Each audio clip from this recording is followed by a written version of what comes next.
Moi boas tardes. Vostedes terán noticia dos moitos premios que durante todo o ano distinguen a galegos e galegas que destacan en diferentes actividades.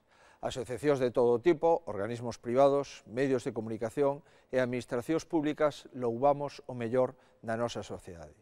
Non hai sector que non estea representado no elenco de premiados. Entre eles, móstranse, ademais, unha alentadora combinación entre o traballo innovador que dá os seus primeiros pasos e aquel outro que leva detrás unha longa andaina. A imaxe que ofrecen estes galardós é a dunha Galicia en marcha, que coñece e recoñece os seus principais exponentes.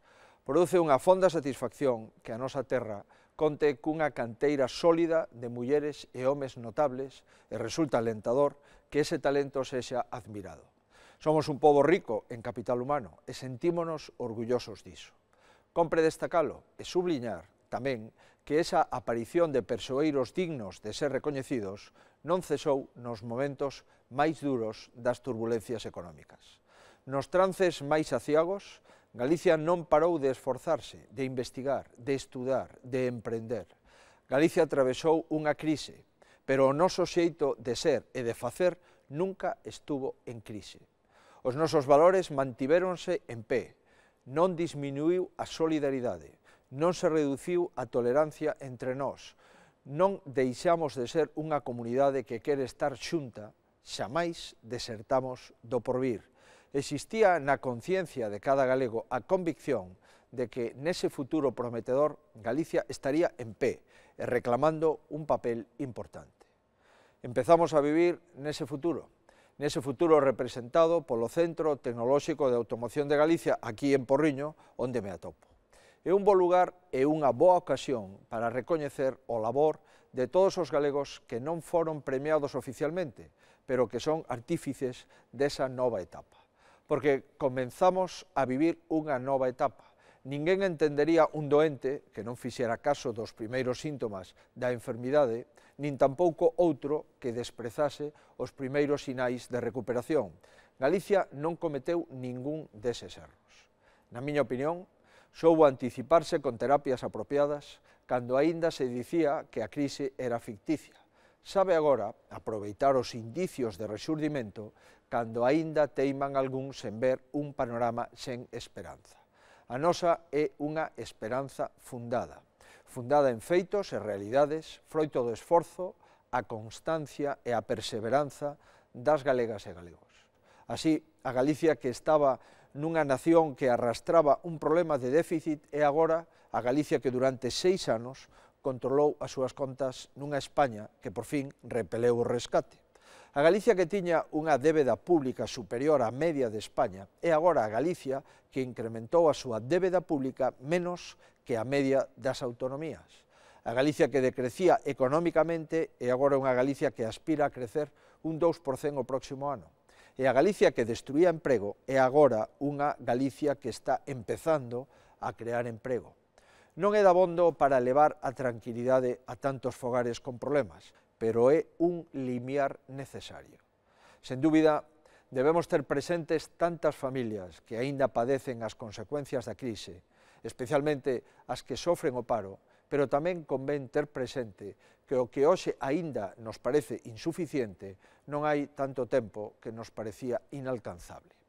Así, do mesmo xeito que non debemos esquecer que aínda permanecen dificultades, temos que valorar o moito xa acadado entre todos, porque é a mostra de que Galicia é quen de seguir acadando o que se propón. Galicia pode sentirse orgullosa como pobo e a este recoñecemento únese a valoración que tamén fan de nós desde fora. Cada vez se achegan máis visitantes a coñecernos e este ano batemos o récord de viaxeiros internacionais coas mellores cifras de turismo, a excepción do Xacobeo 2010. Valórase a calidade coa que se identifican os nosos produtos e o traballo que hai detrás deles e este ano 2014 mantemos os niveis da mellor marca de exportacións e balanza comercial que conseguimos en 2013. Crese na nosa capacidade, valóranos e vennos como un pobo que cumpre coas expectativas e ben dotado para a innovación, un lugar axeitado para desenvolver proxectos. Quedan obxectivos por alcanzar, pero anos despois, os nosos esteleiros están volvendo á carga de traballo.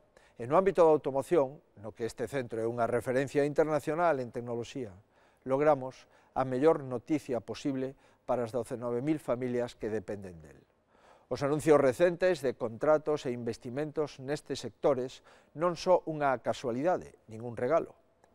Competíamos cos mellores do mundo e gañamos. É un triunfo colectivo non que interveñen tanto a destreza profesional dos traballadores como a nosa estabilidade social e institucional. Estabilidade social non é sinónimo de conformismo. Nunha sociedade viva teñen que surdir desacordos e hai inquedanzas. A misión dos poderes públicos é respectalas, escoitalas e darlle resposta procurando que as medidas adoptadas favorezan o interese xeral e impulsen solucións a medio e longo prazo. Mentras a demagoxia cae no simplismo e trata o pobo como menor de idade, a misión do gobernante democrático é dicir a verdade, con toda a súa complexidade a unha cidadanía adulta. Estabilidade institucional non é parálise. Ao longo destes anos, os galegos definiron un modelo que non ten outra inspiración que a súa maneira de ser. Como vimos dicindo dende hai tempo, ser galegos non é algo excluinte, senón incluinte. Non supón levantar muros, senón tender pontes. Formar parte de realidades máis amplas enriquécenos, amplía os nosos horizontes e axúdanos a comprobar a nosa importancia. Xa non se entende o significado de España nin o de Europa sen ese compoñente que nos achegamos coa nosa cultura, coa nosa historia e a nosa creatividade. A aspiración nosa é a mesma que a dos nosos devanceiros, estar presentes no mundo tal e como somos. Por iso resultan difíciles de entender as teimas por erguer fronteiras políticas ali onde non hai fronteiras humanas. Fronte a eses intentos de fuxir da realidade con ideas ilusorias, non vemos no alleo ameaza ningunha, senón unha posibilidade de cooperación. Gañamos xuntos moitos desafíos e xuntos podemos gañar unha batalla crucial que atinxe a limpeza da nosa vida pública. Existe a forza necesaria para vencer individuos que militan no seu interese persoal. Está na indignación cidadá que producen, tamén na dos cidadáns de todos os partidos que nos dedicamos á política e que asistimos a como se desvirtúa o servizo público polo que tratamos de dar o mellor de nós mesmos. Confiemos na carraxe que nos leva a mellorar o que levou tanto tempo construir, non naquela outra que destrúe sen presentar os planos do novo edificio. Neste ano que pechamos con avances acadados, non quixese, non obstante, deixar de recordar aqueles que deixaron a súa vida no mar. Debemos ter presentes, ademais, tantas vítimas desa vergoña colectiva, que é a violencia de xénero. Todas estas persoas están no noso recordo e en todos nós o propósito de que non se volvan producir situacións así. Alguén dixo que o papel dun goberno é facer un país axeitado para os heroes que viven dentro. En Galicia esa condición a teñen todos os galegos. Todos están escribindo esta páxina de superación na nosa historia. Galicia é a Catedral de Santiago, Galicia é este centro tecnolóxico, Galicia son as mozas e mozos, pasado, presente e futuro. Galicia é tamén unha lingua que expresa o que fomos, o que somos e o que queremos ser. Compre lembrar como naceu e como chegou a moitos de nós. Para moitas xeracións de galegos, o idioma está asociado a un pai, a unha nai, a un avó, a un mestre que lles ensinou a querelo. Para moitas xeracións, o galego evoca unha complicidade afectiva que se sobrepuxo ás dificultades. É posible recuperar ese clima? Todos sabemos que sí. Todos sabemos que o galego nos enriquece e mesmo nos facilita estar no mundo con boas ferramentas expresivas. Fálolles coa nosa lingua, nun recinto innovador e punteiro onde galegas e galegos traballan con tecnoloxía de futuro. Son a imaxe dunha Galicia que nunca se resigna, dunha Galicia que escribe o seu destino. Seguirémolo facendo neste 2015. Queda e quedará camiño por andar, mais os cidadáns deste país seguiremos demostrándonos que o xa avanzado foi na dirección axeitada. Desexolles un novo ano venturoso na compaña dos seus. Moitas grazas.